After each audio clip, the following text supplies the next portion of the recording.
So I took a cough sweep, so hopefully I won't be coughing and spluttering in this next video. So just a quick recap from the old one. It was very frustrating to watch other window cleaners work without having any difficulty when it comes to the fan in motion.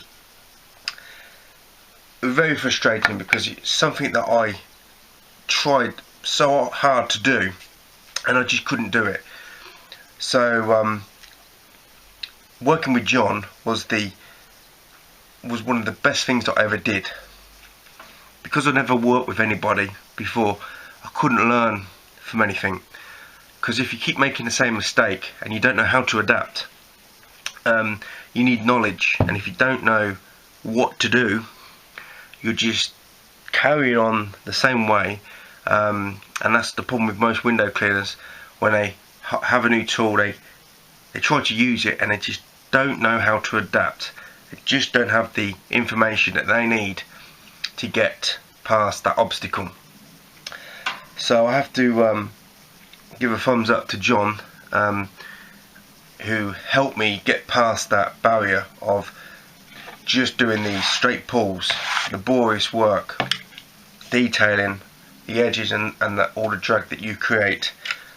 I got to the next level with being able to now have the solution, which is the secret, that it's the key. As I said in another video, the soap unlocks the ability for your skill to proceed. And that's why I'm a big advocate of using dish soap and not all these professional soaps, because a lot of the professional soaps don't give the ability for the glide. But we're not talking about that, we're talking about how I struggled through the first few years of window cleaning. So at least I knew now roughly how to clean a window, basically the same as all the other window cleaners. And as I said at the beginning of the first video, I didn't really have a problem gaining the customer. I didn't have any idea of pricing, and I wasn't very skilled. So what can I offer the customer? The only thing I can offer the customer over other window cleaners is a good price, because I can't give them a good service even if they don't know that themselves. All I can do is give a very reasonable price. And what happens is, when you give that price, you have to stick to it, because if they refer you to a friend or a neighbour, you're stuck with that price. But the problem with me and how I worked was I was slow. I was still slow compared to other window cleaners, and that's a problem in business, because you go to work to earn as much money as you can, and because I was gaining confidence as a window cleaner and I was getting more knowledgeable, I was sort of in the ballpark, probably lower levels, but in the ballpark of most window cleaners around my area. And I found that their prices were a lot more than mine. Because I didn't have the skill, I always had to refer back to the cheapness of offering a service that no one else can offer, because that was the only thing I could offer, basically, putting it simply. So I started with these tools, and I sort of moved on to the same kind of tools, but in steel. I found that the steel were a little bit harder. I was always dropping my tools, especially off a ladder, and in fact I stopped using squeegees when I was on the ladder, which I'll talk about in a second. And every time they fell on the floor from height, they bent, they buckled, they were damaged. So I started to go into using steel squeegees instead of the brass, because they're just harder.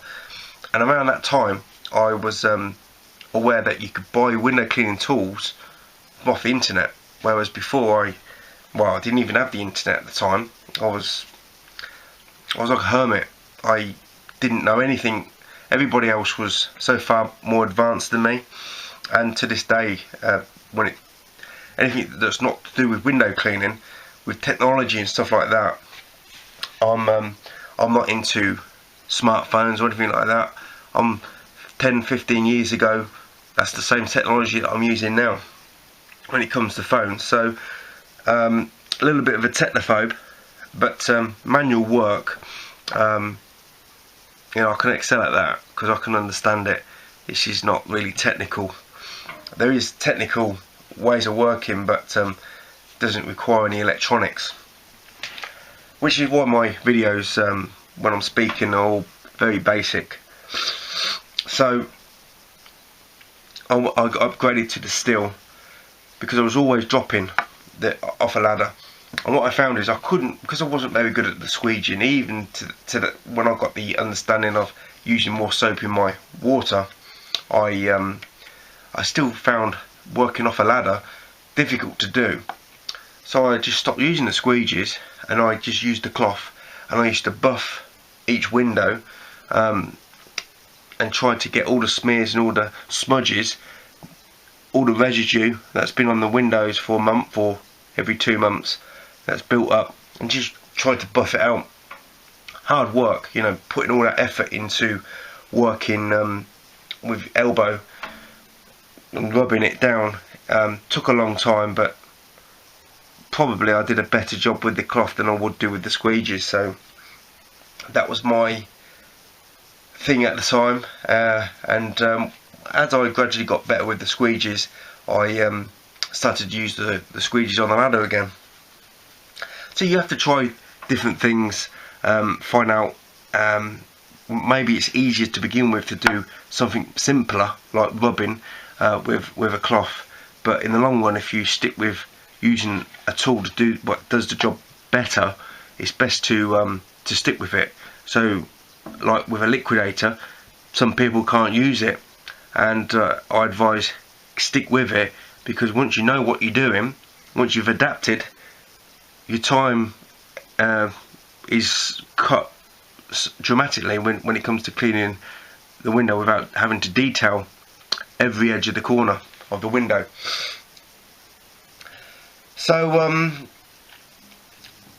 these are the sort of basic tools that I stayed with for a good 4 years or so, and then I started to find out about window cleaners on YouTube.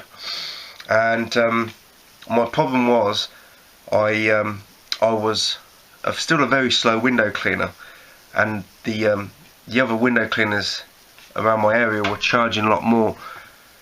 And to keep this business viable, I had to find a way of earning more money, and putting up the prices was not something that was gonna work for me, because I built up my reputation, and the referrals that I kept getting were, I got the jobs because I was cheap.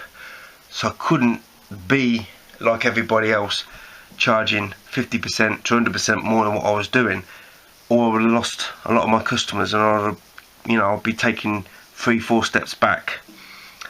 So I had to find a way to improve the way I worked, and that was when I started to get into learning about all types of window cleaning on YouTube and internet forums and stuff like that.